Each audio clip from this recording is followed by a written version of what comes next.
La construcción no es un juego. Es fundamental para la seguridad de tu familia y para la economía del país. Por eso, cuando construyas, compra formal, construye legal. No caigas en la trampa. La DIAN, la Fiscalía General de la Nación y la Superintendencia de Transportes te pueden investigar y sancionar por no hacer las cosas correctamente, con sanciones económicas e incluso cárcel. Sigue estas recomendaciones al adquirir el concreto y los agregados pétreos. Exige y verifica que toda compra tenga factura. Comprueba que la factura sea legal y contenga la numeración aprobada por la DIAN. Revisa que el concepto de compra de concreto o agregados pétreos figure en la factura con las cantidades reales, al igual que la fecha de la adquisición.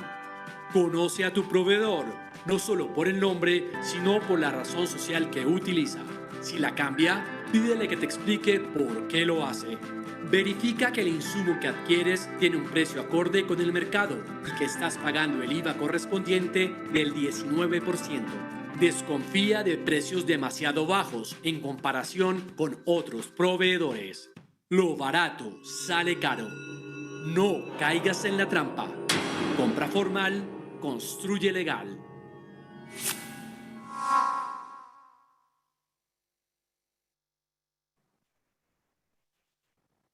Buenas tardes para todos.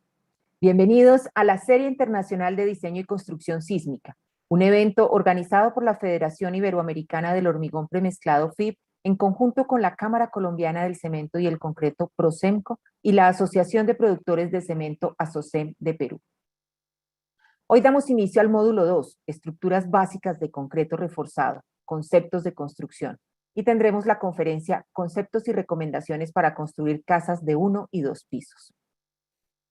Procemco, antes Asocreto, es ahora la Cámara Colombiana del Cemento y el Concreto y reúne a las empresas productoras de cemento, concreto y prefabricados de Colombia. Tenemos más de 35 años de existencia acompañando el sector de la construcción con eventos de enseñanza como el que tenemos hoy. Hacen parte de Procemco Argos, Cementos Tequendama, Cemex Colombia, Concremóvil, Concretera Tremix, Empresa Colombiana de Cementos Alión, Holcim Colombia, Hormigón Andino, Hormigón Urbano, Manufacturas de Cemento Titán, Polimix Concreto Colombia, Preansa y Ultracem. Por su parte, ASOCEM, nuestro aliado para programar esta serie, es la Asociación de Productores de Cemento. Fue fundada en 1982 y está próxima a cumplir 40 años de existencia apoyando el desarrollo sostenible del Perú. Hacen parte de ASOCEM, Cementos Pacasmayo, UNACEM y Cementos Yura. Bueno, la Serie Internacional de Diseño y Construcción Sísmica está conformada por 17 conferencias que se realizarán en 4 módulos los meses de agosto, septiembre y octubre. Hoy estamos empezando el módulo 2, Estructuras Básicas de Concreto Reforzado, Conceptos de Construcción, especialmente dirigido a maestros y personal de obra y al Club Maestros del Concreto. Este módulo son 5 conferencias que presentaremos los sábados a las 3 de la tarde, hora Colombia-Perú, comenzando este. Quienes se conecten en vivo al menos a 4 de las conferencias de este módulo recibirán su constancia de asistencia en el correo electrónico. Si se conectaron por Zoom, no hay problema, el registro es automático y no deben llenar nada. Quienes nos están acompañando por YouTube y quieren tener su constancia de asistencia, deben dejarnos sus datos en la planilla que se está publicando en el chat. Vamos a poner un link en el chat, simplemente le dan clic y dejan sus datos para registrar la asistencia. La revista Noticreto es la publicación técnica del concreto para el sector de la construcción y circula cada 2 meses en Colombia y Perú. Noticreto Colombia tiene una promoción especial. Si te suscribes por 2 años a la edición impresa, recibes de regalo el libro El concreto y los terremotos. El link para hacer uso de la promoción lo vamos a dejar publicado en el chat. Y en Perú, la oferta de Noticreto también es muy especial. Para los asistentes a esta serie, el 50% de descuento en la suscripción, que para ese país es virtual. Los interesados deben escribir al correo electrónico k.loaiza@asocem.org.pe. De todas maneras, vamos a ponerlo también en el chat. El Centro de Ensayo de Materiales CEM de Prosemco es un laboratorio que presta sus servicios al sector de la construcción en Colombia. Cuenta con 34 ensayos acreditados por el Servicio Nacional de Acreditación de Colombia, ONAC, y además realiza programas de capacitación de personal de obra en procedimientos y ensayos de calidad. Si necesitan nuestros servicios, pueden comunicarse con los teléfonos que se encuentran en pantalla o ingresar a través de nuestra página web www.prosem.co. En Perú, Pacasmayo, productora de cemento, concreto y prefabricados en concreto. UNACEM, Unión Andina de Cementos, fusión de Cementos Lima y Cemento Andino. Y Cemento Yura, productor y comercializador de cementos en Perú. Y en Colombia, Argos, Cementos y Concretos, Master Builder Solutions, el máster de soluciones químicas para la construcción, y Cementos Alión, siempre firme. Bueno, he mencionado varias veces el Club Maestros del Concreto. Antes de iniciar la conferencia, quiero contarles de qué se trata para aquellos que no lo conocen. El club es un grupo especialmente creado para maestros, oficiales, ayudantes, técnicos, tecnólogos, es decir, aquellos que con sus manos le dan forma a las obras de construcción, remodelación, instalación y mantenimiento. Saludamos muy especialmente a quienes ya hacen parte del Club Maestros del Concreto y se conectaron hoy, y a aquellos que quieran hacer parte, los invitamos a inscribirse llenando un formulario al que pueden acceder por el link que estamos publicando en el chat. El único requisito es estar interesado en aprender de concreto y comprometido con la calidad en el trabajo. Ser un maestro del concreto exige dominar el arte de manejar el concreto en la obra para asegurar la calidad de las estructuras construidas con este material. Hoy vamos a tener una actividad especial del club. Aquellos que el semestre pasado contestaron nuestra encuesta están participando por la camiseta oficial del club. Y hoy al final de la conferencia, como fue lo prometido, estaremos seleccionando el ganador. Bueno, y vamos a iniciar entonces la conferencia. Recuerden que si tienen preguntas pueden escribirlas en el chat o donde dice preguntas y respuestas. Y al final, si es posible, nuestro conferencista les dará respuesta. A continuación, tenemos la conferencia Conceptos y recomendaciones para construir casas de 1 y 2 pisos con el ingeniero Pablo Felipe Estrada. Es la primera del módulo 2, Estructuras básicas de concreto reforzado, conceptos de construcción, de la Serie Internacional de Diseño y Construcción Sísmica. Construir bien es la clave para lograr una vivienda realmente económica, pero muchas veces la falta de entendimiento de las normas y buscar ahorros inmediatos se convierten en los desastres del mañana. En la conferencia vamos a ver lo que estamos haciendo mal y lo que debemos hacer a futuro para mejorar la seguridad y la comodidad de las viviendas. Y para tratar este tema hemos invitado al ingeniero Pablo Felipe Estrada, a quien voy a presentarles. Pablo Felipe es ingeniero civil, especialista en patología de la construcción. Ha participado en la construcción de obras de infraestructura y edificaciones. Coordinador de obras menores en la Estrategia Presidencial de Colombia Humanitaria durante la ola invernal 2010 y director de construcciones de la Secretaría de Educación de Bogotá en Colombia. Es instructor, profesor universitario y conferencista. Actualmente es el gerente general de Concretos PFE Limitada, especialista en patología de la construcción. Pablo Felipe, bienvenido. Un cordial saludo para todos. ¿Ahí me escuchan bien? Nos escuchando muy bien. Gracias por atender esta invitación. No, encantado como siempre de participar con el gremio, con el equipo de Prosenco y con todos los patrocinadores. Bueno, a todos un cordial saludo.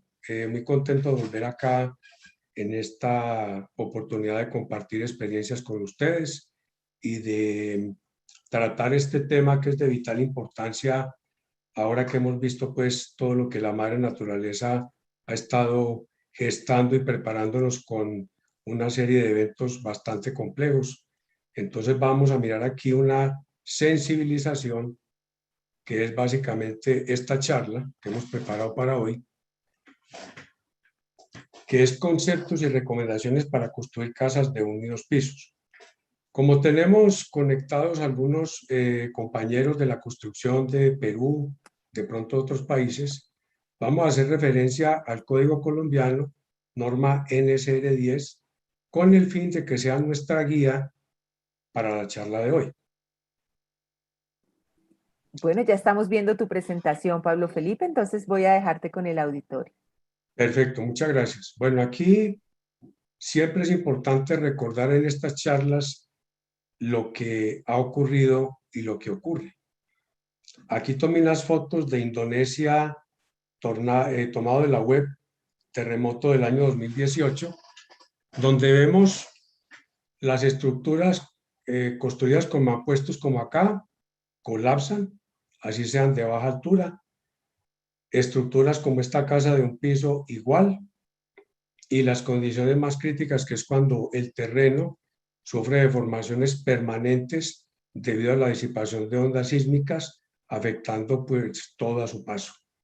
Y una cosa muy importante, nuestro objetivo en la construcción es proteger las vidas, la integridad de las personas como parte más fundamental.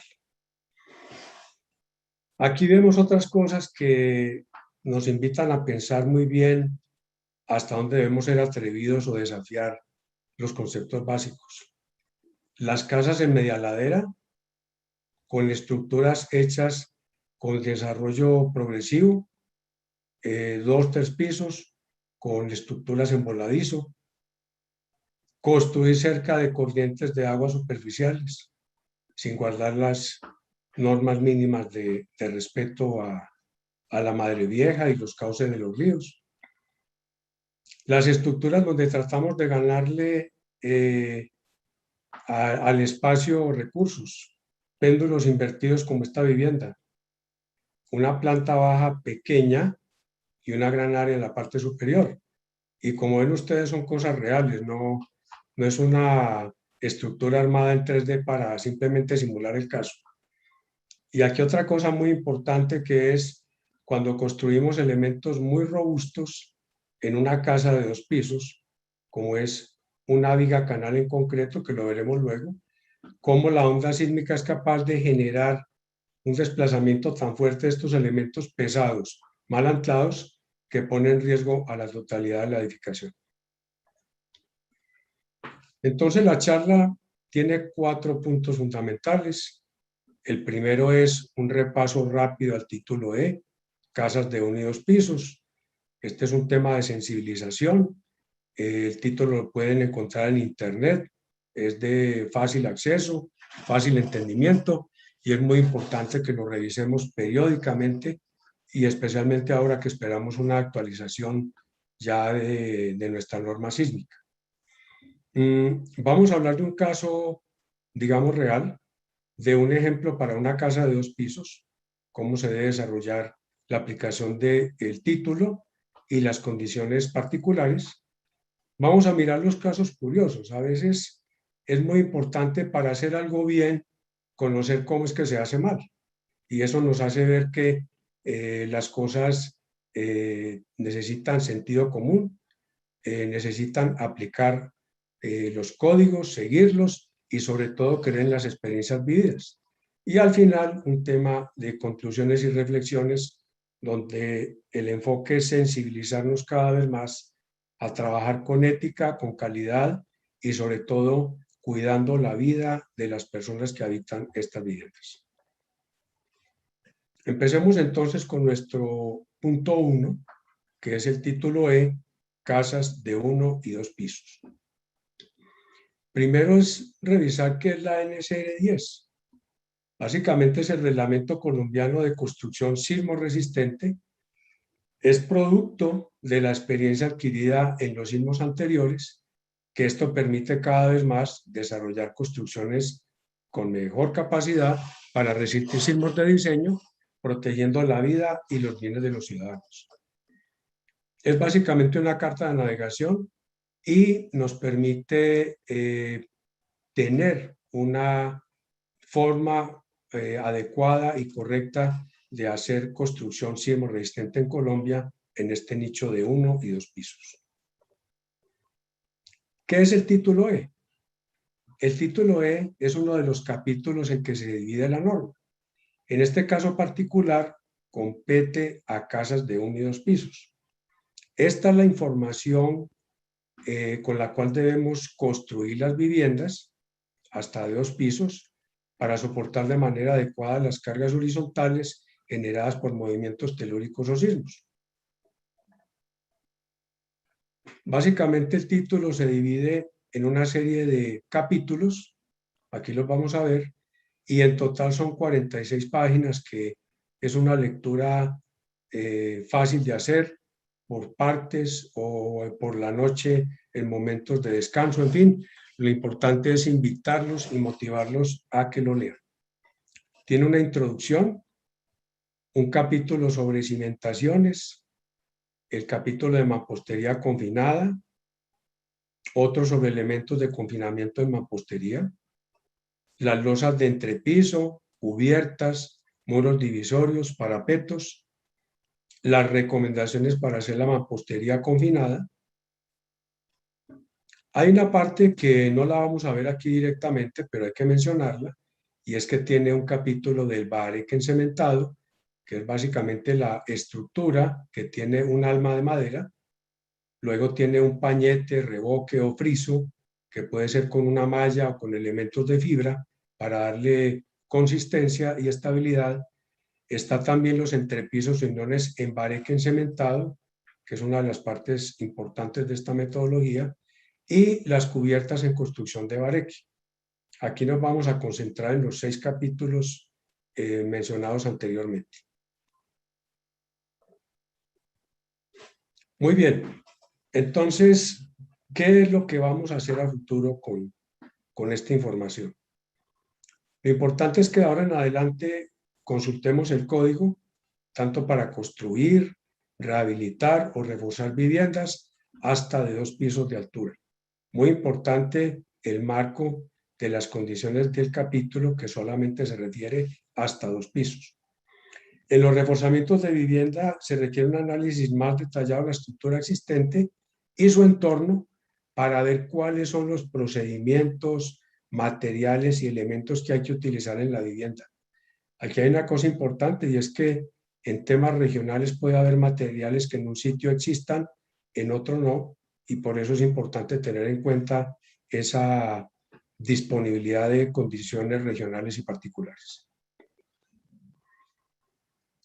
Hay que recordar algo muy importante, y es que en la construcción de vivienda de 1 y 2 pisos, las casas de los vecinos nos están aportando de alguna manera riesgo a nuestra vivienda, porque no manejamos retiros de seguridad y más bien hacemos un acuñamiento de viviendas tanto en sentido lateral como vertical.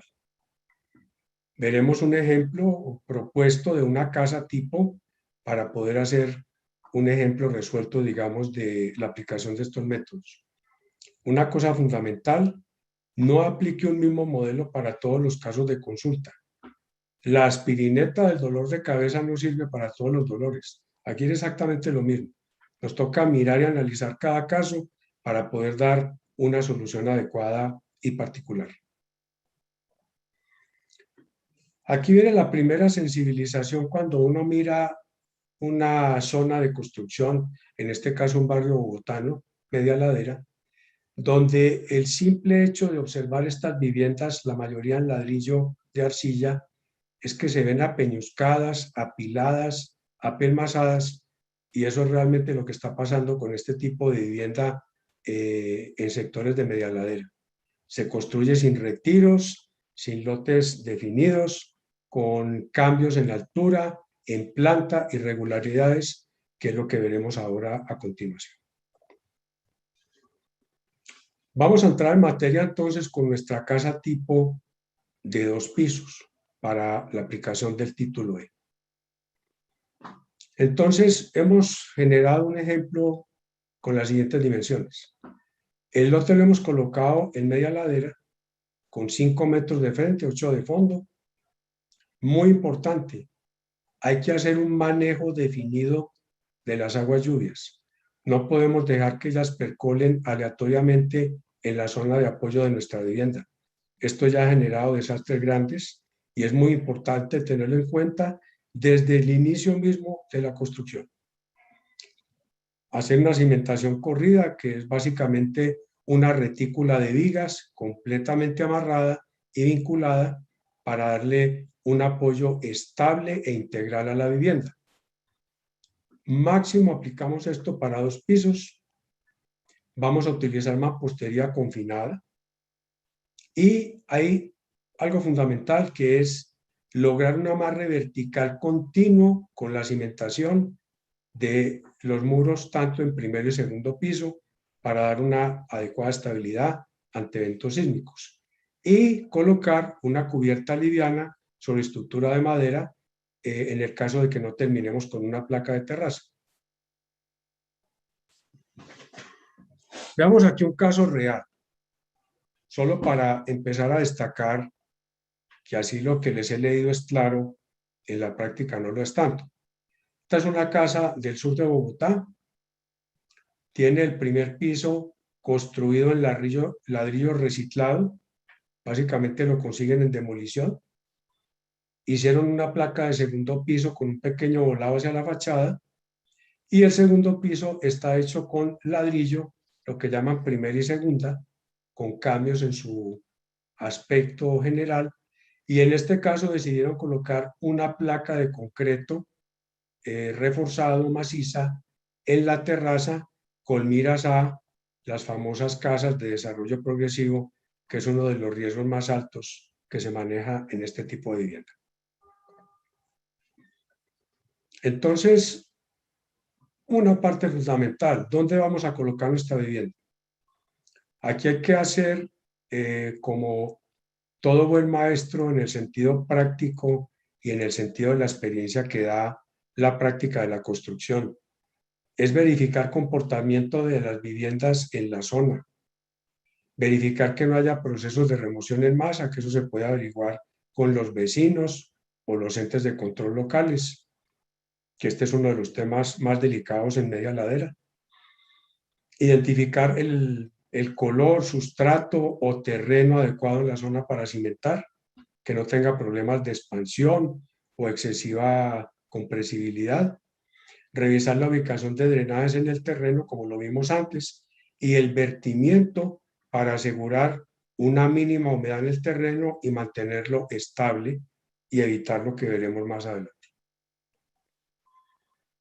Aquí vemos entonces la planta de nuestra vivienda simple y elemental para el ejemplo. Se destaca la retícula de vigas integrada, tanto en el sentido largo como corto de la vivienda, y tiene la retícula completamente conformada que va a coincidir con la colocación de los muros en primero y segundo piso para que logremos un anclaje vertical, integral y común a todos los dos pisos, no cada uno por separado. En la parte de los cimientos hay una serie de medidas que nos da la norma, y eso es lo importante de tener en cuenta. Básicamente da cuál es el sistema estructural de la vivienda, en este caso mampostería, qué tipo de acero debemos utilizar, cuál es el ancho y la altura de los cimientos para uno y para dos pisos, y una especificación de la resistencia del acero, tanto el corrugado de alta, que llamamos de 420 kilos centímetro cuadrado, o el de 240, que es el liso de baja, y una resistencia de concreto de 170 kilos centímetro cuadrado o 17 megapascales como mínimo para esta estructura de cimentación. Un tema muy importante, como nuestro lote es media ladera, aquí nos explican cuando la pendiente del terreno supera el 20%, o sea que tenemos un talud ya importante, ¿qué debemos hacer para colocar unos pilotines o columnas de apoyo en la parte inferior del lote para darle estabilidad? Pues el código lo considera y nos da una forma de hacer estos pilares en pendientes mayores al 20% para que podamos tener un cimiento debidamente anclado y que sea estable en el terreno que hemos utilizado como apoyo de nuestra vivienda. Tema adicional. Ahí estamos hablando de la cimentación, pero a veces tenemos que llegar a un nivel de trabajo y ahí viene la importancia del sobrecimiento. Mínimo debe estar a 50 centímetros por debajo del acabado del primer piso. Este sobrecimiento va sobre el cimiento inicial, de tal manera que sobresalga al menos 8 centímetros de la parte de piso y debe estar amarrado a la cimentación con acero de refuerzo. O sea que estamos hablando de dos elementos vinculados verticalmente para que sean estables ante cargas horizontales. Si el terreno tiene más de un 5% de inclinación, es importante hacer los sobrecimientos que van en el sentido transversal a un mismo nivel y los que son transversales con altura variable. Nunca el cimiento debe ir inclinado sobre el terreno, que a veces se ve ese tipo de manejos de construcción, sobre todo en cerramientos en viviendas en media ladera. Esto hay que evitarlo. Importante que si tenemos un sustrato portante a más de 70 centímetros de profundidad, primero a un ciclópeo de 30 de base por 20 de alto, hasta con un 40% de piedra de mano, y el resto va en concreto de igual calidad al de las vigas de cimentación, o sea, de 170 kilos centímetro cuadrado. La losa de contrapiso, muy importante, debe aislarse lateralmente del sobrecimiento en que se apoyan los muros y no debe formar parte del sistema de cimentación. No debemos comprometer la integridad de la losa de contrapiso en el soporte. Para eso tenemos la estructura que hemos descrito del cimiento, el ciclópeo y el sobrecimiento para llegar a un nivel de trabajo. Aquí hay una parte importante que son la parte nerviosa de la vivienda, que son los sistemas de la parte hidrosanitaria, que deben quedar sin empotramiento en las vigas de cimentación y van por debajo o encima de estas según el terreno. Los muros divisorios que no sean estructurales deben ser apoyados en cimentación similar a la del muro estructural para darle estabilidad al volcamiento, como vimos en la foto inicial del terremoto de Indonesia. Y los muros confinados estructurales son aquellos que ya están dimensionados, consolidados y construidos para aguantar cargas horizontales por sismo o viento, fuera de eso las cargas verticales, tanto vivas como muertas, y deben tener una continuidad vertical, desde la cimentación hasta el diafragma superior, que no tengan aberturas y que además estén confinados con los marcos que vamos a ver adicionalmente ahora. Aquí empezamos con las perlas de la vida real. Aquí a alguien se le olvidó un tubo de tubería hidrosanitaria. Como ve la casa en tan buen estado, pues decidió cortar la pobre columna, quedó completamente indefensa, sección de acero cortada completamente y comprometida toda la sección cercana al nudo con una tubería. Este es el tipo de cosas que no debemos hacer, pero que sin embargo se hacen. Aquí tenemos otro caso. Pasar ductería eléctrica en una zona, este es un salón, y decidieron cortar una de las vigas para poder hacer la caja de paso de la bandeja eléctrica. Obviamente esto por carga vertical puede que no tenga ahora ninguna repercusión, pero hay que esperar cuando tiemble. Ahí viene el problema.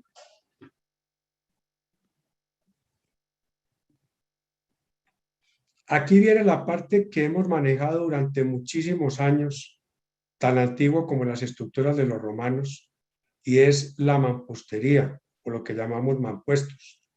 Pueden ser de concreto o de arcilla, dependiendo del caso. En concreto, lo más normal es el bloque de perforación vertical o macizos o de baja resistencia, dependiendo si se usan concretos infraligeros, que es otra metodología de hacer muros en sistemas de mampuestos de concreto. Están los de arcilla, que es lo más divulgado y común, de perforación vertical, macizo o también de baja resistencia, como es el caso de los ladrillos que llamamos bloque, que tienen resistencias de 50 kilogramos centímetro cuadrado, versus un ladrillo macizo de arcilla de alta calidad que pueden llegar a tener 400 o 500 kilos por centímetro cuadrado. Está un elemento importantísimo y a veces maltratado, que es el mortero de pega. Debe tener buena plasticidad, consistencia, retención de agua para hidratar el cemento, y su resistencia mínimo debe ser 75 kilos centímetro cuadrado. Aquí debo destacar que ya vienen cementos de mampostería debidamente dosificados para hacer estos morteros con una mayor calidad y precisión.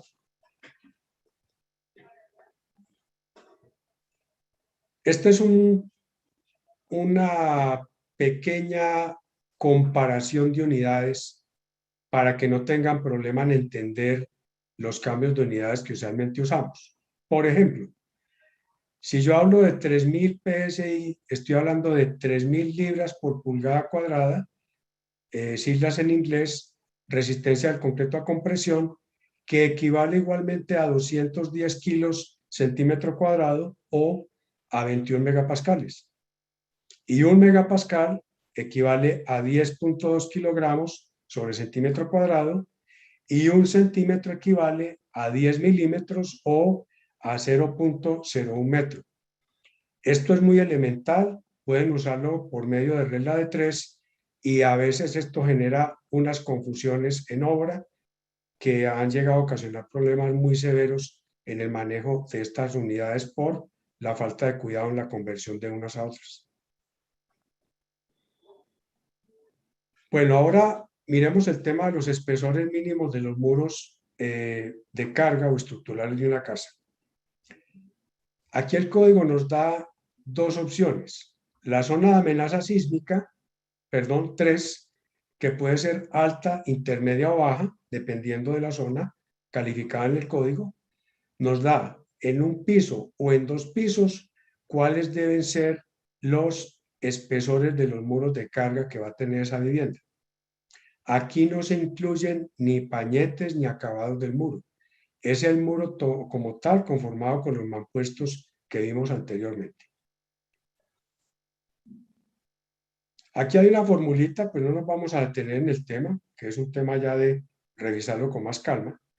Es la fórmula donde permite establecer las longitudes mínimas de muros confinados y la relación que debemos tener con base en ellos para que nuestra vivienda sea segura.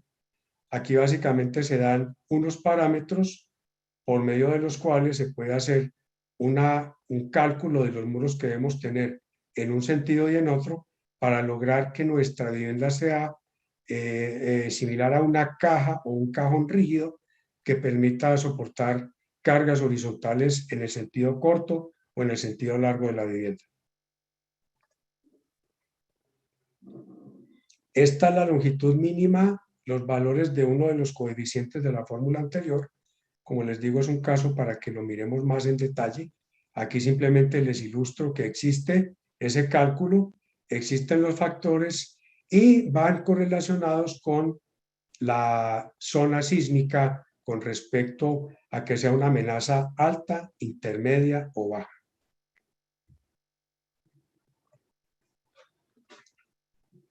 Aquí hay unas cosas adicionales que ya el sentido común y la observación del comportamiento sísmico de las viviendas de 1 y 2 pisos a lo largo de la historia, pues permite tener en cuenta, y es una distribución simétrica de muros. Hay algo bastante curioso, los sismos son adictos a someter a grandes esfuerzos las estructuras asimétricas, excéntricas o que son péndulos invertidos o que tienen formas demasiado exóticas si no han sido previamente estimadas y calculadas. Este tipo de condiciones sísmicas generan ellos liberaciones de energía de muchos tipos e índoles que hacen que ese tipo de estructuras sufran grandísimos daños o inclusive colapso. Es muy importante verificar la resistencia de los muros finalmente, que es la conformación de mampuestos, mampostería de pega y elementos de combinamiento. Y verificar que en planta tengamos el mínimo posible de asimetrías, por lo que les comentaba ahora del desempeño sísmico. Aquí, para hablar de simetrías, entre comillas, pues les dejamos una pequeña perla de alguien que tenía un lote triangular, decidió hacer 2 plantas triangulares, luego hizo una con voladizo al costado izquierdo y luego le montó otra parte de la vivienda con un voladizo mayor al lado derecho. Ahí la pregunta es, ¿tendrá simetría por algún lado este tipo de vivienda? Y miren que el que la construyó, algo estaba pensando cuando la hizo. Elementos de confinamiento, ¿para qué nos sirven? Básicamente para que los mampuestos sometidos a esfuerzos sísmicos no se disgreguen o se dilaten o se fracturen y permitan que la vivienda colapse. Y esto básicamente está conformado por vigas, columnas y cintas de amarre. Son elementos de concreto reforzado que permiten que esta estructura de muros en mampuestos permita un confinamiento adecuado para aumentar su ductilidad y resistencia a sismo. Volvamos entonces a mirar nuestro caso real. Aquí viene la primera pregunta. ¿Si existirán aquí algún elemento de los que hemos visto? Vigas, columnas o cintas de amarre. Al parecer, esta construcción está hecha toda con mampostería simple, tiene traba sencilla en la esquina y no hay ningún elemento que confine o confine y vincule el piso 1 con el 2 y menos con la placa de la futura terraza. Miren lo que hemos hablado y miren lo que la gente entiende y construye finalmente. ¿Qué debe tener estos elementos de confinamiento? Básicamente, concreto mínimo de 175 kilogramos centímetro cuadrado. Estamos hablando aproximadamente de un concreto de 2.500 libras por pulgada cuadrada. Y el acero mínimo debe tener la afluencia 2.400 kilos centímetro cuadrado, que es lo que llamamos acero liso o de baja resistencia. Las columnas de confinamiento, ¿qué deben tener de especial? Fundamental, ancladas desde la cimentación. Deben ser vaciadas después de alzados los muros y directamente contra ellos para que realmente se constituyan en un elemento de amarre. De no ser así, el muro va a quedar suelto. La dimensión transversal mínima, 200 centímetros cuadrados, y el ancho debe ser igual al del muro que confina. O sea, si tenemos un muro de 12 centímetros de ancho, la columneta de confinamiento o la columna en el sentido del muro debe tener 12 por la longitud suficiente para cumplir mínimo 200 centímetros cuadrados de confinamiento. Aquí hay una cosa muy importante y es dónde las ubicamos, dónde las colocamos. Fundamental que sean los extremos de los muros estructurales, donde haya intersecciones de muros y en lugares intermedios a distancias que no superen 1.5 veces la distancia vertical entre elementos horizontales o 4 metros de distancia horizontal. Estas proporciones que ven aquí no son caprichosas, son el producto de la observación de lo que ha pasado en los sismos. Si uno cumple con esto, lo más probable es que tenga una casa mucho más segura que si no lo aplica.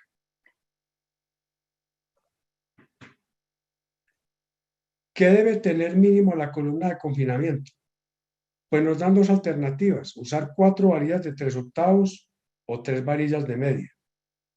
Por sentido práctico, es posible que sea más fácil trabajar con 4 varillas de 3/8 y utilizar de refuerzo transversal varilla de cuarto mínimo, separada máximo cada 20 centímetros en los primeros 6 flejes, visto en la altura del elemento.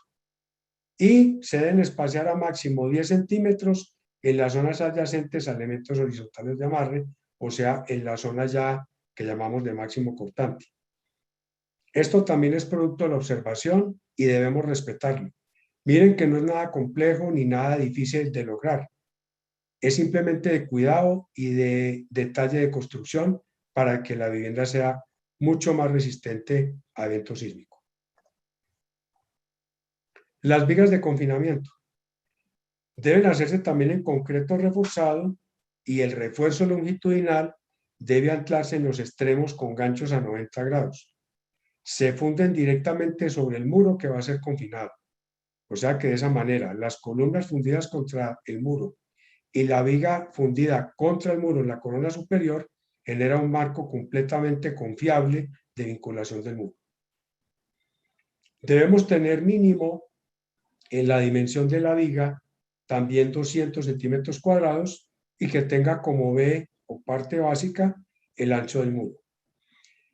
La ubicación debe formar anillos cerrados en un plano horizontal para conformar diafragmas con la ayuda del entrepiso o la cubierta. Esto es muy importante y vamos a ver que no se aplica muchas veces en la vivienda de construcción informal de 1 y 2 pisos. Entonces, ¿dónde van las vigas de confinamiento? Pues están las primeras que vimos a nivel de cimentación, a nivel del sistema de entrepiso en una casa de 2 pisos y a nivel de enrase de la cubierta. Esos son los puntos donde deben estar esas vigas con lo que acabamos de ver como requisito básico. El refuerzo mínimo es 4 varillas de 3/8 de acero transversal estribos de cuarto, cada 10 centímetros, o sea, más cercanos en los primeros 50 centímetros del inicio y terminación de la viga, y luego cada 20 en la zona intermedia del elemento.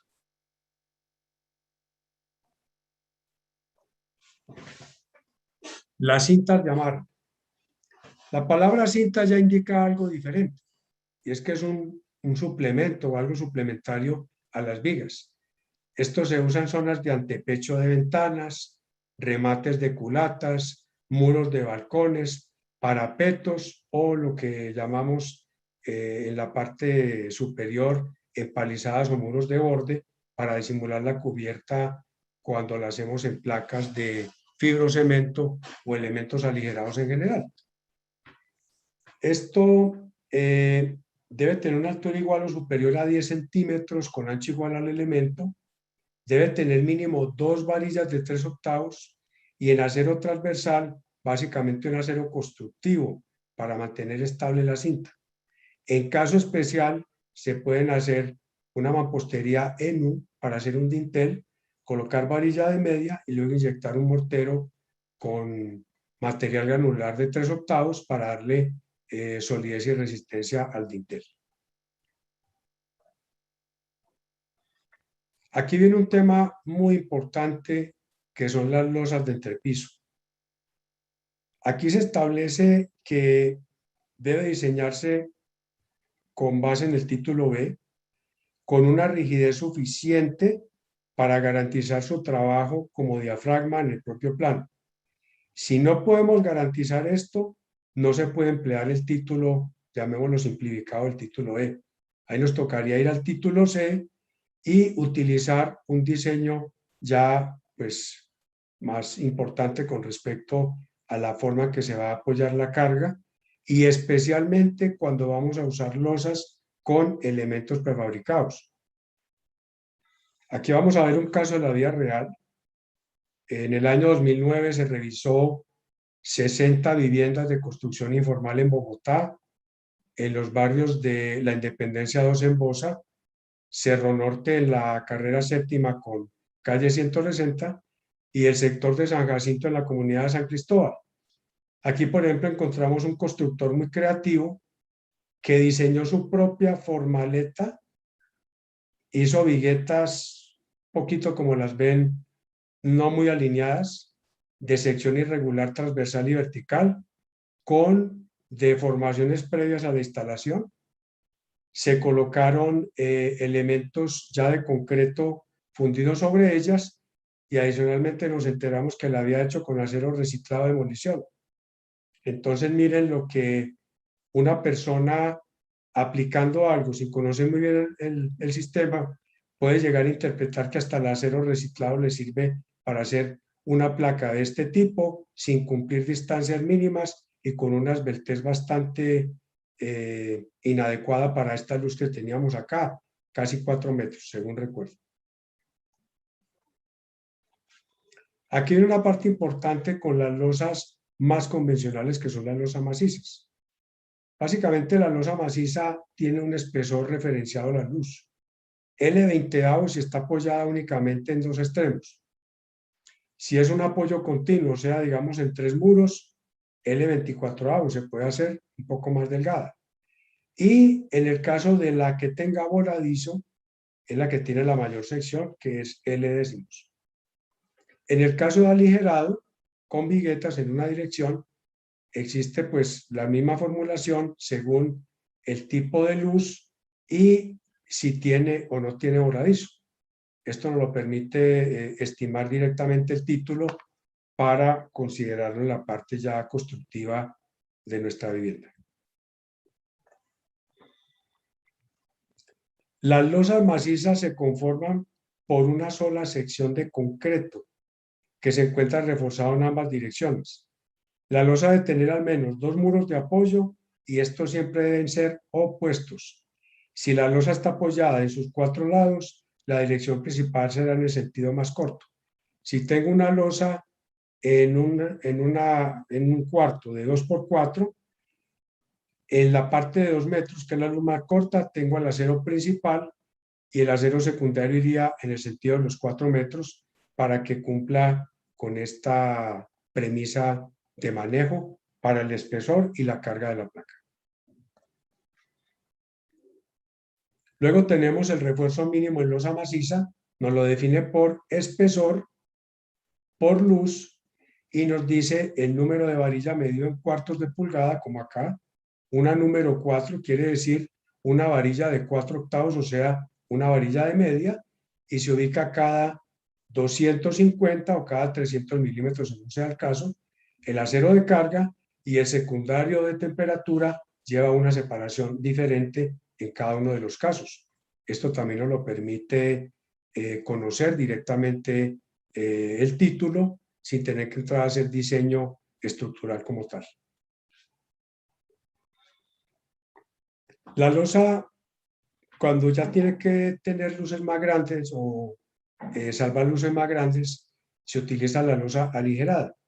Básicamente reemplazar parte de la sección de concreto por un material aligerante y lograr que la placa tenga una mayor altura, una mayor inercia, y básicamente la conforman 4 elementos. Uno que llamamos torte inferior de concreto, los elementos aligerantes como tal, icopor, madera o un caso que veremos de ladrillo, la placa superior o diafragma y las viguetas de concreto reforzado que deben ir fundidas monolíticamente con ese diafragma superior. Miremos aquí una interpretación de losa aligerada en uno de estos barrios que les comentaba ahora. Detalles importantes. ¿Qué creen ustedes que pasa cuando coloco un bloque de arcilla con perforación enfrentado a una vigueta? Pues muy posiblemente el concreto va a involucrarse dentro del ladrillo y el aligeramiento se va a perder como tal porque vamos a tener una placa más parecida a una placa maciza que aligerada. En este caso de acá, esta vigueta sí colocaron bien el ladrillo y quedó la vigueta conformada por ladrillo lateral, pero sin enfrentar las perforaciones a este. Este es un detalle para ver lo que pasa cuando se utiliza un aligerado y no se mira realmente cómo se va a hacer la fundida. Otro detalle que destaco es que la continuidad de las viguetas entre un sector y otro y su sección también se pueden ver seriamente afectadas si no tengo una conformación adecuada de la placa aligerada. La torta inferior es un mortero proporción 1:3, un espesor de 2 a 3 centímetros. Se utiliza una malla, normalmente se habla de malla de gallinero, o se puede utilizar malla electrosoldada de mínimo diámetro para darle estabilidad a esa torta y una forma más segura de darle acabado. El elemento aligerante se coloca de manera tal que conforme vacíos alineados para conformar las viguetas, que como vimos en la foto anterior, no deben quedar desalineadas o discontinuas, sino completamente conformadas de un extremo a otro.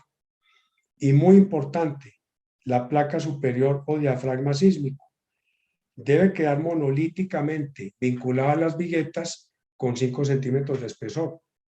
No caer en la tentación, como hacen algunos, que funden hasta las 6 de la tarde todas las viguetas y al otro día deciden fundir la torta o diafragma. En ese caso están dejando una placa altamente vulnerable a sismo porque el diafragma no va a poder vincular todas las viguetas en razón de que el concreto ya está dilatado por esa práctica constructiva.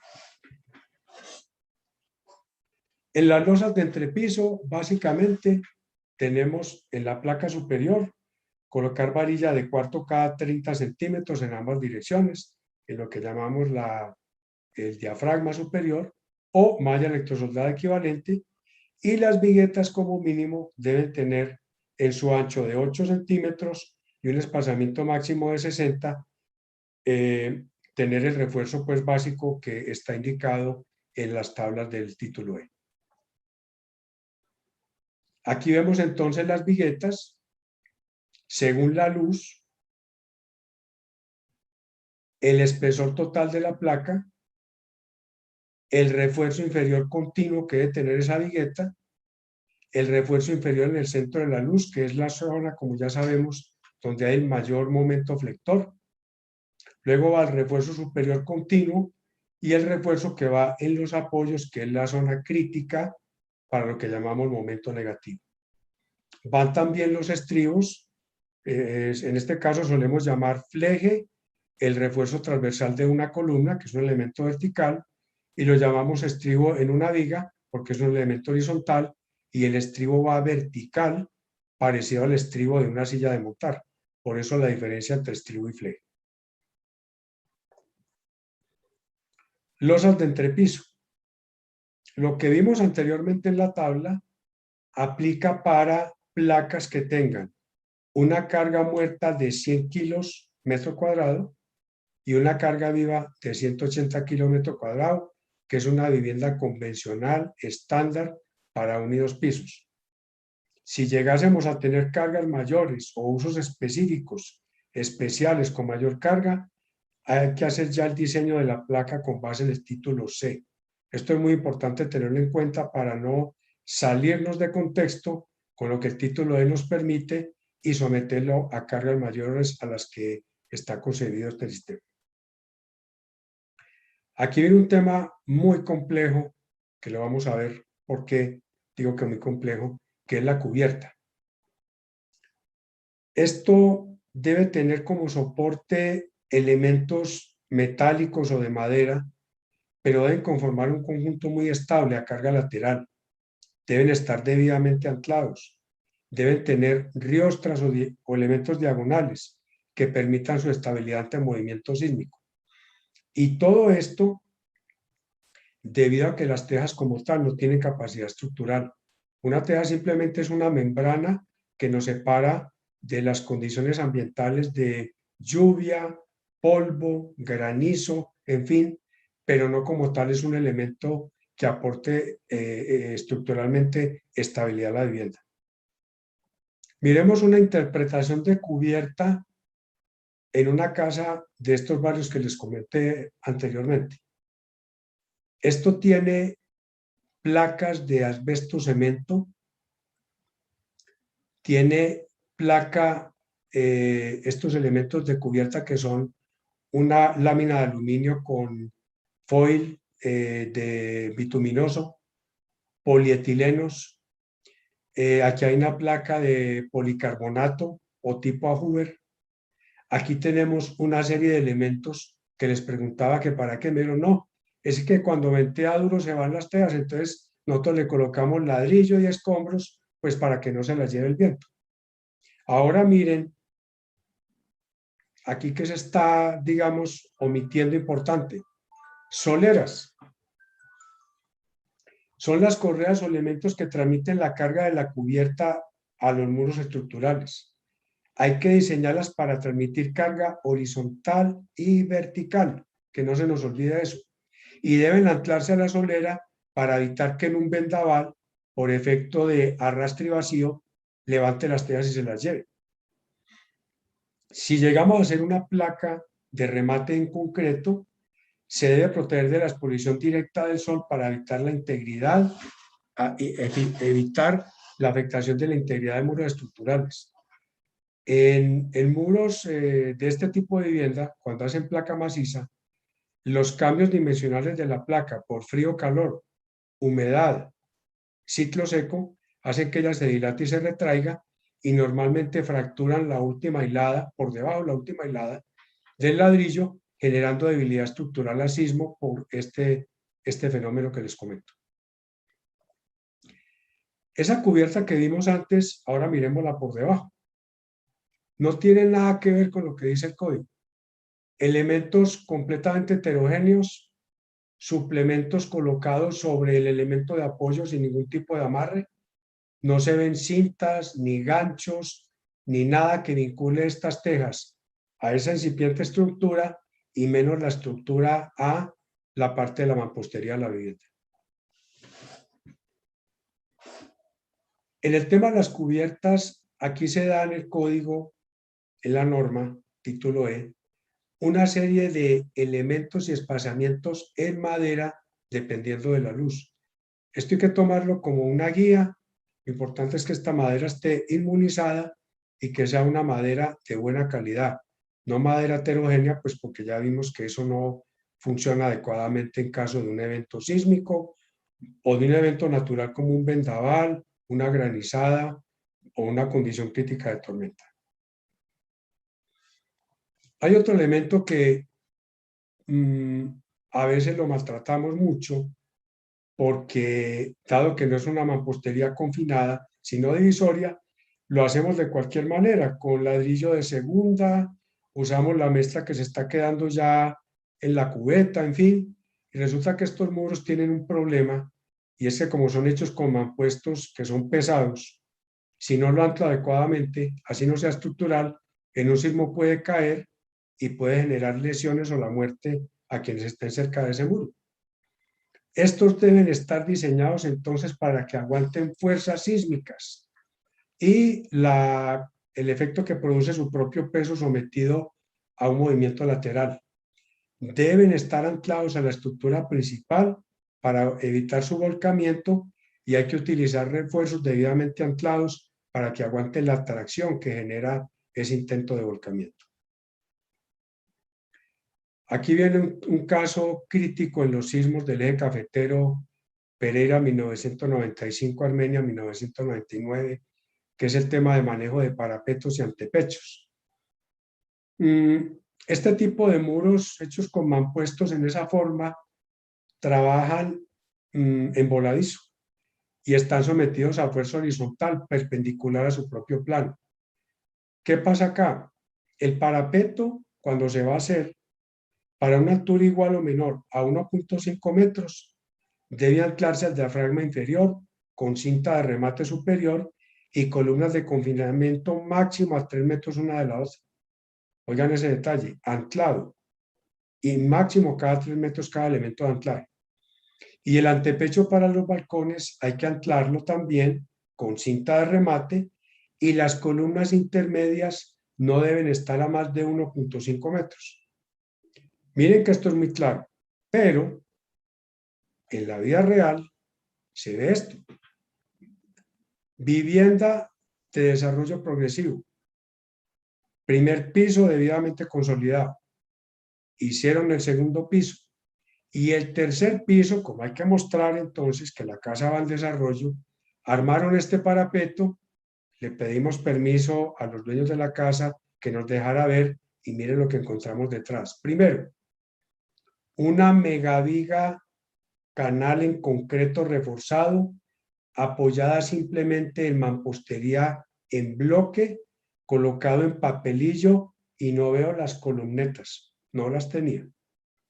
Fuera de eso está el muro, miren la modulación, y tenía únicamente estas trabillas en la parte posterior. En las fotos que les mostré al principio vieron una casa en Armenia donde este elemento es un péndulo invertido, tuvo una gran aceleración, arrastró los muros, tumbó el segundo piso y cayó al andén y obviamente mató gente. Simple y llanamente, esto va en contra absoluta de todo lo que vimos anteriormente. Y algo muy particular, la famosa ganancia de volumen, porque el aire no cuesta. Primer piso, un voladizo, segundo piso, otro voladizo y así sucesivamente en casas de desarrollo progresivo. Columnetas de confinamiento vertical no hay y ningún tipo de amarre para este tipo de construcción que, como vimos, es altamente delicado en caso de sismo. Aquí está el complemento, miren. Esta fue la columna que concibieron ellos para soportar el centro de la viga canal y esta es la esquina de remate, sin ningún tipo de columna, ni acero de refuerzo, ni nada. Eso sí, la viga canal estaba muy bien reforzada, con su varillita de media y su transversal de 3/8, estaba perfectamente reforzada para que no se fuera a fisurar y no escapara el agua. Pero de resto, ahí ven ustedes cómo estaba apoyado. Entonces, puntos a considerar de la parte E6 con respecto a el título E. Revisar siempre el tema de la cimentación, dónde y cómo nos vamos a apoyar en el terreno, mantener las columnetas continuas verticalmente en las zonas de confinamiento que vimos, las vigas de amarre vincularlas a las columnetas, las cintas de amarre en culatas vinculadas a columnetas y en algunos casos que se puede dar, hay forma de hacer pañetes con malla electrosoldada, que es un caso especial. Aquí no lo tratamos, pero lo comento porque encontramos casas reparadas o reforzadas o rehabilitadas con ese sistema. Muy bien.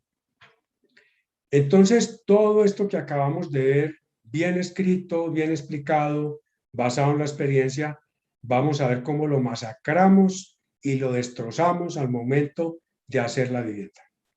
Empecemos. Entonces dirán, le hice bases para 4 pisos. Eso aguanta construir la terraza y me gano un piso más. Buen cabezazo, ¿cierto? Pues miren, arrancó en mampostería de ladrillo macizo. Por aquí estaba ya como tratando de vaciar la misma columneta de confinamiento, pero hay como que más o menos. Por aquí tenía un ladrillito y consiguió otro y remató. Aquí ya la plaquita mermó de sección. Esto era antes una terraza. Le echó otro murito encima. Pusimos otra placa y miren que arriba llegamos a la libertad. Todos los muros están sin columneta de confinamiento, ladrillo tipo bloque, colocado en papelillo y por aquí le estamos colocando un techito ahí de esterilla, de pronto para vaciar otra plaquita más, porque es que como yo le eché para 4 pisos, la terraza me aguanta. Caso práctico de la vida real. Esto es una belleza definitivamente. Este caballero decidió hacer una placa con un sistema tradicional, columnas, viga de borde, viga de centro y elementos prefabricados. Pero resulta que la luz era demasiado grande y él no sabía, lo manejó empíricamente y en el transcurso de la carga de la casa empezó a ver que eso se deflectó. Entonces, ¿qué hicieron? No, buenísimo. La placa empezó a pandear, entonces metió los machoncitos entre columnas con el ladrillo que sobró, eso carga muy poquito. Miren la esbeltez de este machón de ladrillo sin acero, sin ningún elemento de confinamiento lateral, sosteniendo la placa en un lote de media ladera y completamente libre. Tal cual como lo ven ahí, ahí estaba la casa habitada con 2 pisos encima. Ah, aquí la libertad de la geometría y además la familia crece, ¿no? Cada vez que se casa una hija, le hago un piso más. Si aguanta 2 pisos, ¿por qué no podrá aguantar 4? Y en triángulo es más fuerte. Aplicó el principio básico de que los triángulos son muy estables.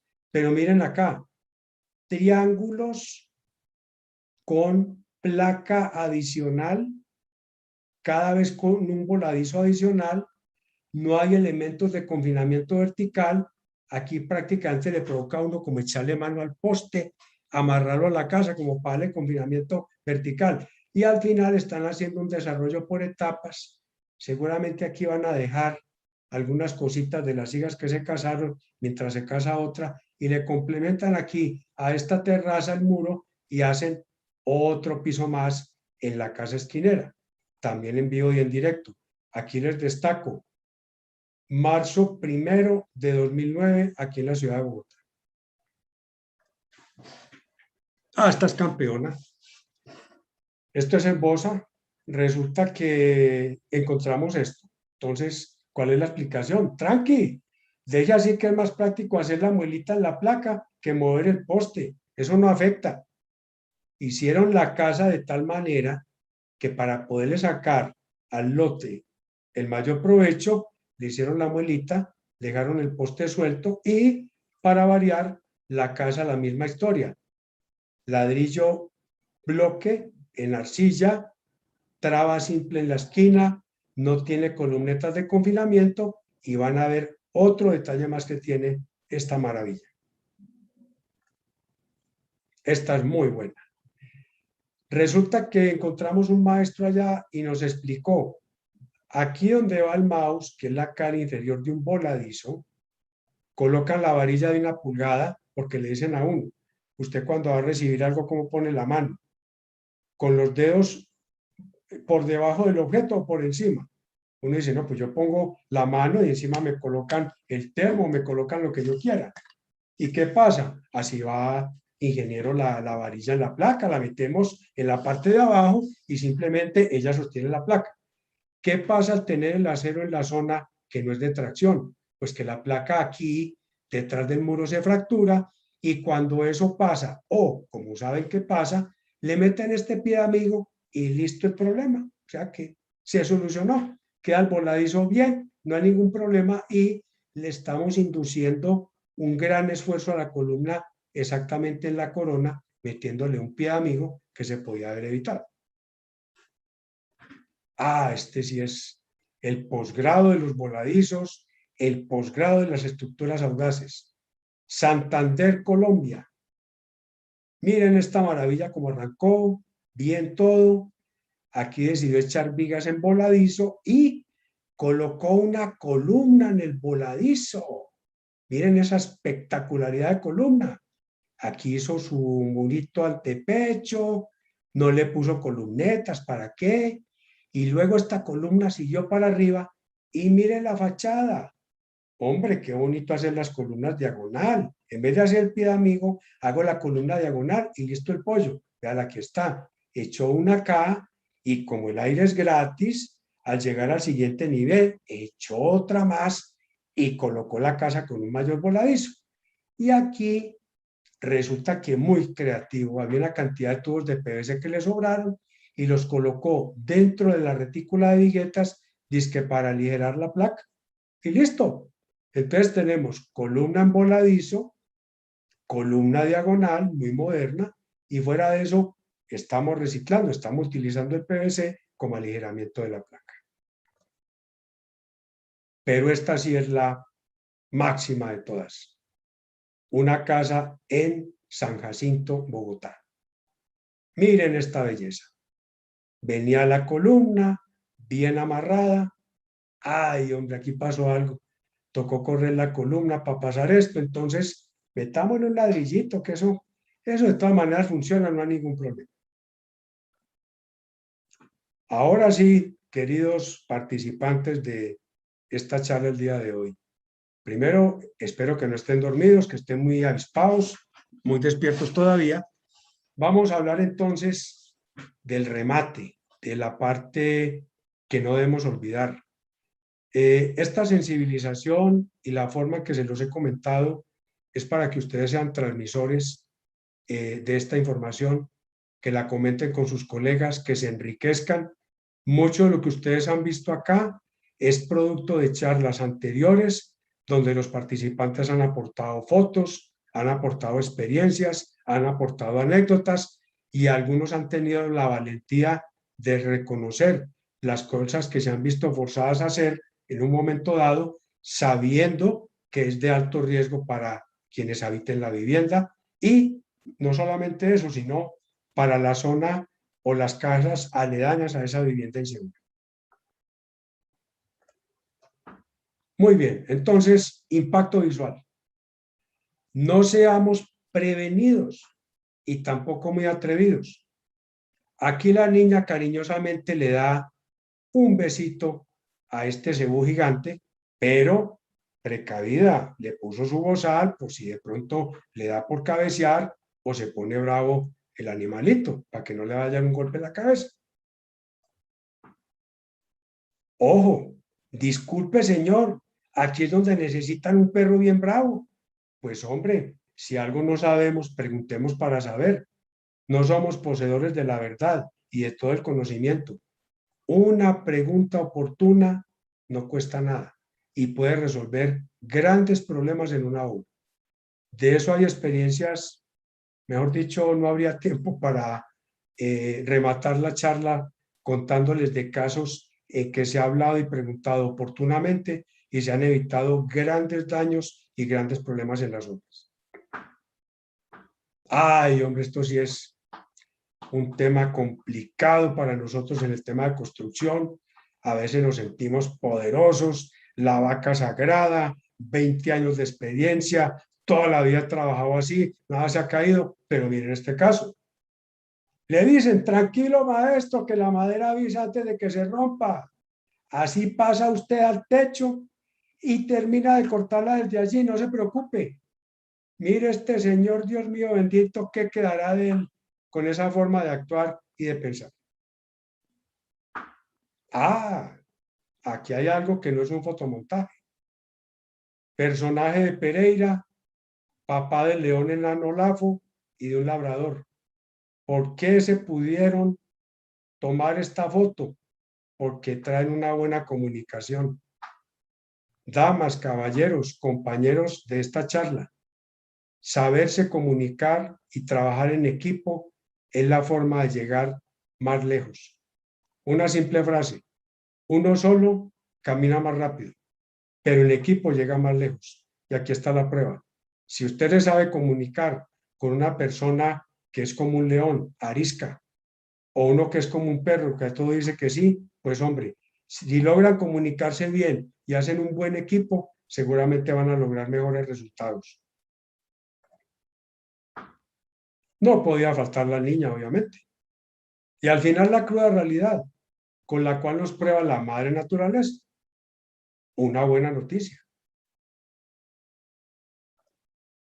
¿Qué pasa? Ojo, el señor terremoto podrá llegar y hasta lo mejor construido y en especial lo más chamboncito podrá derribar. Así que nos toca a todos la construcción mejorar. Todos los días, si somos juiciosos, si aprendemos del error, si estamos atentos a escuchar a nuestros colegas, podremos hacer cosas mejores, más seguras. Y una cosa muy importante adicional a esto, busque una supervisión adecuada. Aquí está un acompañante de alguna obra en la ciudad de Manizales, un perro que nos daba vuelta cada rato que estábamos en trabajo de campo. Finalmente fue ascendido a ingeniero por la calidad de inspección que hacía. Si hacíamos algo mal, mordisco seguro. Aquí las cosas de reflexión. Y a veces cuando es en prosa sale la misma cosa y lo sigo diciendo y me sigue saliendo. Cuando reímos hoy por las economías que hacemos en acero, cemento, planos, licencias, plomero, eléctrico, ladrillo, arena y gravilla, lloraremos mañana cuando el señor terremoto nos venga a probar. Ahí vimos las pruebas de lo que construyeron. Seguramente había un buen acero, un buen concreto, pero al colocarlo mal o con economías malentendidas, estamos generando una estructura insegura. Y aquí viene la otra dura, donde muchos pueden llegar al confesionario. Cuando muy barato accedemos a trabajar, a futuro el reclamo del cliente llegará y seremos los únicos villanos del problema a quienes los arreglos nos querrán cobrar. ¿Cuántas veces no ha pasado que algo se daña, lo llaman a garantía y usted se pone a pensar, ¿quién le dijo que hiciera eso? Usted se dio a la tentación del cliente, le dio gusto, pero él se le olvida y a usted lo llaman a responder. Ojo con eso. ¿Y cuándo veremos que construir bien es lo más barato y lo más correcto? Porque solo una vez toca hacerlo. Todo lo que se haga bien desde el principio, con diseño, con trabajo en equipo, con calidad, terminará finalmente siendo una obra de buena calidad. Así que dediquemos tiempo a la reflexión y no olvide, es más seguro, ético y barato construir cada día mejor que hacerlo con una desbordada ambición. Y gracias por su amable atención a todos por haber estado aquí acompañándonos en esta charla. Así que quedo atento a las inquietudes, preguntas que pueda resolverles con el mayor gusto. Bueno, Pablo Felipe, muchas gracias por esta conferencia que nos acabas de dar. Fue un recorrido por todos esos elementos que hacen parte de la estructura de una casa de 1 y 2 pisos y que son la garantía de la estabilidad de la inversión que se hace, porque realmente la construcción requiere de una inversión fuerte en dinero, en tiempo, en recursos de todo tipo, y si la hacemos mal, pues empezamos a correr riesgos frente a eventos como los sismos. Muchas gracias, Pablo Felipe, por esta presentación. Gracias también a nuestros patrocinadores de hoy. Tuvimos de Perú a Pacasmayo, empresa productora de cemento y concreto y prefabricados, UNACEM, Unión Andina de Cementos, Fusión de Cementos Lima y Cementos Andino, y Cementos Yura, productor y comercializador de cementos. Y de Colombia, Argos, Cementos y Concretos, Master Builder Solutions, el máster en soluciones químicas para la construcción, y Cementos Alión, siempre firme. Bueno, antes de ir contigo, Pablo Felipe, a la sesión de preguntas, quiero invitar a los asistentes de hoy a que nos cuenten cómo les pareció la conferencia de hoy. Pueden usar el QR de la pantalla, lo escanean con su celular y eso los lleva a una pequeña encuesta o simplemente entrar por el link que vamos a publicar en el chat. Es muy corta, nos dejan su opinión y además nos pueden contar sobre qué quieren que hablemos en futuro y si conocen algún experto que puedan recomendarnos. Bueno, entonces tenemos un tiempo ahora para revisar las preguntas que nos han hecho, Pablo Felipe. Son muchas, vamos a ver cómo hacemos para darle trámite a la mayor cantidad de ellas. Pablo Felipe, hay una inquietud que nos dice, más de construcción, María Elena Martínez nos dice, ¿qué aditivo se le puede poner a la madera para recuperarla y que el concreto no la dañe? Buena pregunta. Pues a ver, si vamos a utilizar formaleta de madera, lo mejor es usar un elemento de separación concreto-madera que sea debidamente formulado. Básicamente utilizan siliconas y parafinas estabilizadas. Lo que hacemos ahí es proteger la madera y luego usarla como encofrado para el concreto o utilizar de una vez maderas aglomeradas hechas con resina epóxica que son altamente resistentes a la humedad. Básicamente sería la inquietud para ella.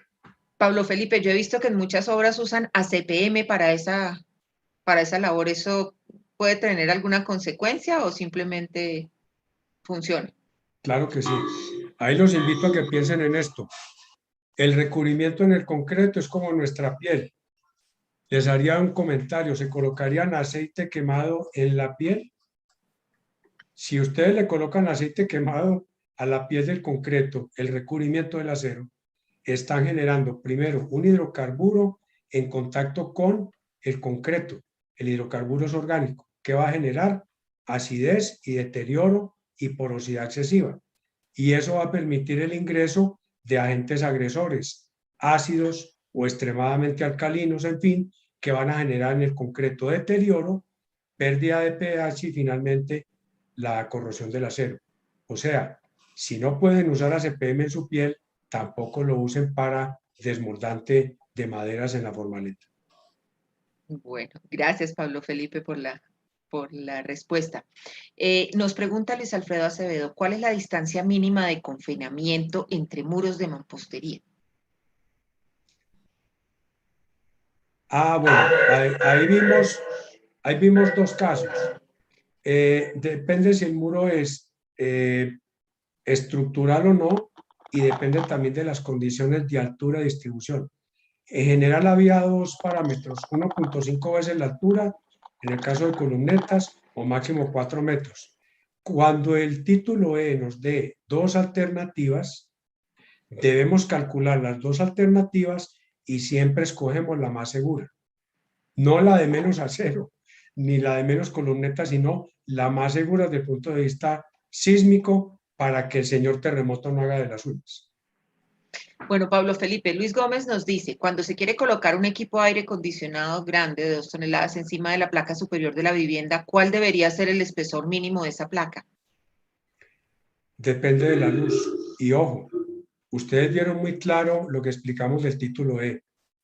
Debe soportar únicamente 100 kilos por metro cuadrado de lo que llamamos carga propia o carga muerta y 180 kilos metro cuadrado de lo que llamamos carga viva. Si el aire acondicionado tiene una torre de baja área de apoyo, obviamente no va a cumplir la placa para eso, toca hacerle un diseño y adicionalmente el anclaje adecuado para que en caso sísmico la torre de aire acondicionado no vaya a generar un volcamiento o un deterioro. Hago la aclaración, caso parecido a lo que ocurrió en Miami, lamentablemente un edificio fatigado aparentemente por corrosión, por problemas de deterioro acumulado durante 40 años, pero adicionalmente sobrecargado con unas estructuras no previstas para reparar techo que fueron la gota que rebosó la copa y ayudó al colapso. Obviamente habrá que esperar la patología forense, pero siempre que vayamos a colocar cargas importantes, hay que revisar que la estructura haya sido contemplada para eso y no improvisar. Gracias, Pablo Felipe. Hay una pregunta aquí que nos hace Edwin Eduardo Alvarado Pérez, pero que reúne las inquietudes de muchos de los asistentes que están aquí, yo creo. Dice, ingeniero, ¿las columnetas se pueden reemplazar por trabas de mampostería? ¿Trabajan igual? Qué buena pregunta, qué buena pregunta. En el sentido de carga vertical, aparentemente sí lo hace, porque están trabajando dos elementos ortogonales a 90 grados. ¿Qué es lo que pasa? Al señor terremoto le gusta sacudir las cosas, no tanto pararse sobre ellas, sino empujarlas. ¿Qué pasa al yo empujar un muro que tenga una traba simple de ladrillo? Muy sencillo, falla por el mortero. El mortero es la parte más frágil ahí. Al fallar el mortero y perder la geometría a la esquina, inmediatamente se genera un mecanismo de colapso y pasa lo que ha pasado en las casas que tienen una traba en una esquina libre, sin ningún tipo de confinamiento, le pega la onda sísmica, se libera energía allí y finalmente colapsa. O sea que a nivel de carga sísmica, nada que ver entre una columneta y una traba de esquina a mampostería simple. Listo, gracias, Pablo Felipe. Bueno, y aquí hay otra inquietud que creo que también puede reunir la de muchos de los asistentes. Ricardo Zapata nos dice, ¿se deben colocar cintas de confinamiento en los vanos de puertas y ventanas? Correcto. ¿Qué es lo que pasa cuando yo no uso dintel o una cinta de confinamiento? Sobre esa ventana va a haber un murete, en la alfajía va a haber debajo un muro, voy a tener sobre el vano de la puerta una culata donde va el techo. Si yo no le doy a esos elementos que están apoyados, perdón, en ese vacío, una resistencia, una rigidez adecuada, en el caso de un evento sísmico con, digamos, carga vertical o componente ascendente, ese elemento va a sobrecargar el vano y si no tiene esa cinta o ese refuerzo, colapsa y normalmente colapsa donde hay gente, porque es en la zona donde está uno o en una habitación o en un baño o está uno cerca a la fachada de la vivienda. Entonces, necesariamente ese tipo de elementos sí dan seguridad cuando hay sismo o componentes, en este caso, de sismos con componente vertical que hacen que ese tipo de elementos tengan una carga importante y eviten un colapso de la mampostería. Bueno, gracias, Pablo Felipe. John Jairo García nos dice, práctica común. Primer piso, ladrillo macizo de arcilla. Segundo piso, ladrillo farolo de perforación horizontal de arcilla, cumpliendo distancias y longitudes de confinamiento requerido. ¿Esto es adecuado? Sí se ha hecho, es correcto. En las casas de desarrollo progresivo se acostumbra a utilizar en el arranque ladrillo macizo, digamos, colocado en sistema tolete, o sea, acostado, no en el sentido papelillo. Y en la segunda planta se utiliza el ladrillo que llamamos bloque o farol, colocado en sistema pandereta o papelillo. Ahí que es lo importante de tener en cuenta, que los muros en el primer piso y en el segundo piso sean coincidentes para que la carga baje verticalmente por los elementos de confinamiento y también tener en cuenta espesores y disposiciones. Obviamente el segundo piso va a tener una mampostería más liviana que puede ser mejor al tener menor masa para disipar carga sísmica siempre y cuando esté bien confinado y bien conformado ese segundo piso con respecto al primero. Pablo Felipe, Nora Gómez nos dice, ¿cómo se colocan las 4 barras en una columneta si el muro es tan angosto y las columnetas son del mismo ancho? ¿Cómo quedaría ese recubrimiento mínimo? Ah, buena pregunta. Como vimos, la columneta, la única medida que tenemos que tener, digamos, delimitante es el ancho del muro. Supongamos un muro de 12 centímetros. Ahí se colocarían 4 varillas, 2 y 2 en cada extremo de la columna, sabiendo que en el otro sentido puede tener 18 centímetros de largo. O sea que, por ejemplo, va a tener 11 centímetros de ancho por 18 de largo.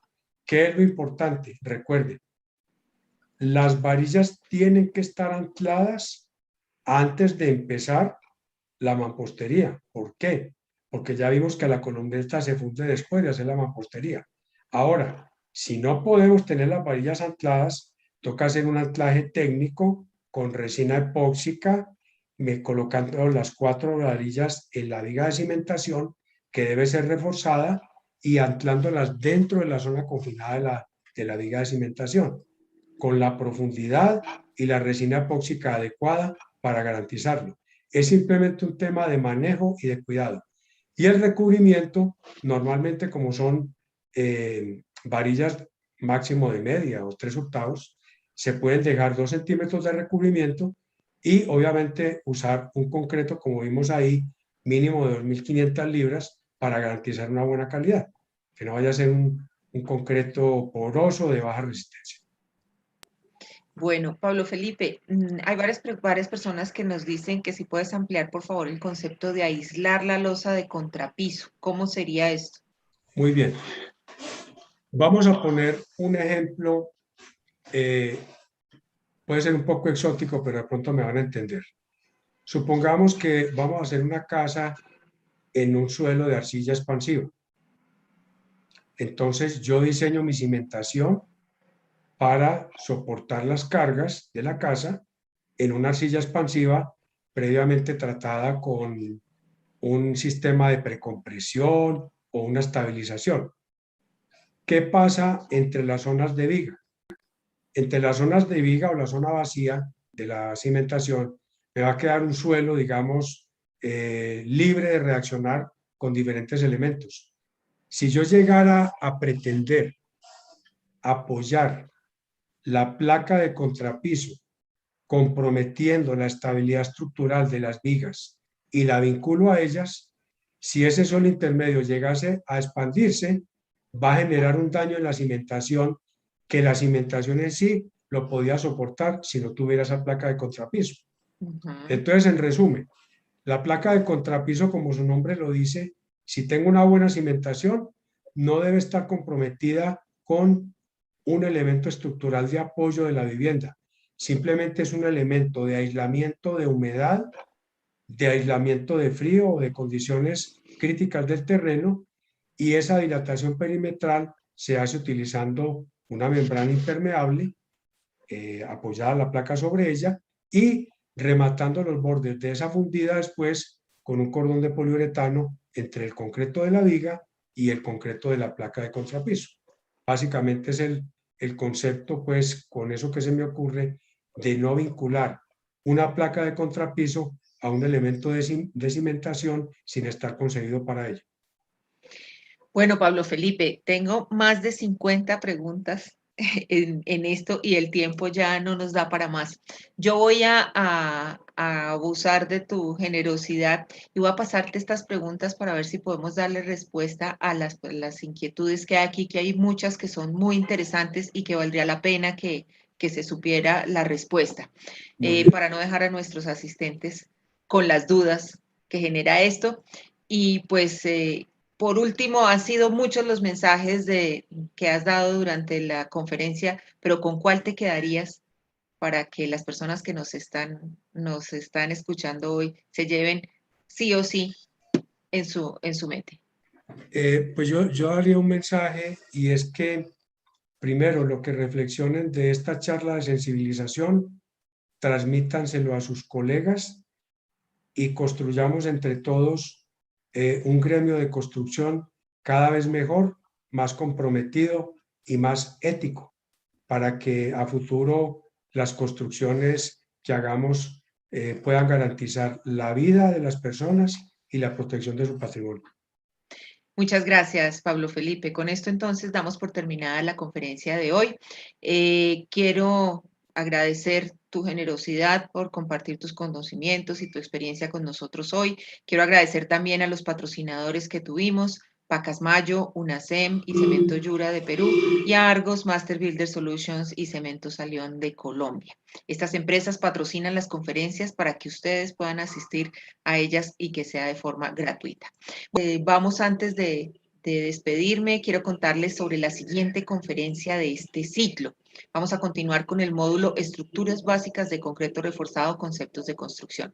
El próximo sábado 21 de agosto, nuevamente a las 3 de la tarde, hora Colombia, Perú, nos vemos aquí para la siguiente conferencia que también viene cargada de recomendaciones prácticas. Cómo elaborar un buen concreto para una pequeña obra. La inscripción que hicieron para asistir a esta conferencia es válida para toda la serie, así es que van a recibir el link de conexión en sus correos electrónicos. De todas maneras, voy a publicar en el chat el link de registro para que puedan compartirlo con sus compañeros y que se unan a la siguiente conferencia. ASOCEM de Perú está invitando al curso Pavimentos Rígidos. Es un curso de 4 módulos sobre aspectos de diseño, construcción, mantenimiento y todo lo relacionado con metrado y costos de pavimentos rígidos. Quienes estén interesados pueden obtener información o tramitar su inscripción escribiendo a contacto@asocem.org.pe.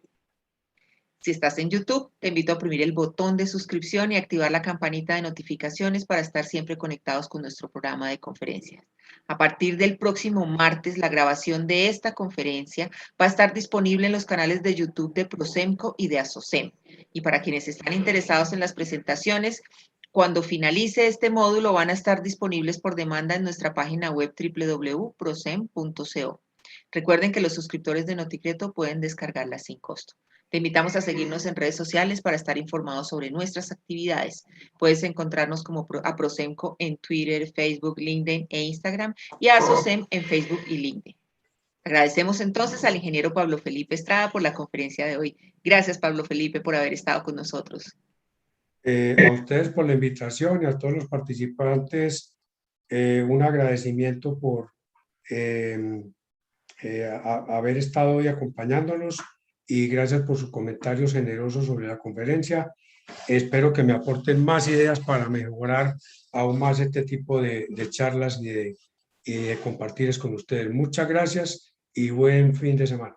Gracias, Pablo Felipe. Esperamos verte aquí nuevamente muy pronto. También agradecemos a nuestros patrocinadores Pacasmayo, UNACEM y Cementos Yura de Perú y a Argos Master Builder Solutions y Cemento Salión de Colombia. Pero sobre todo, queremos agradecer a ustedes, a todos ustedes por haberse tomado el tiempo hoy sábado dedicarle a esto de la calidad en el concreto. Muchas gracias. Los espero entonces el otro sábado para seguir haciendo calidad en el concreto y para conocer cómo hacer un buen concreto en obras pequeñas. Que tengan todos un feliz día y un feliz fin de semana.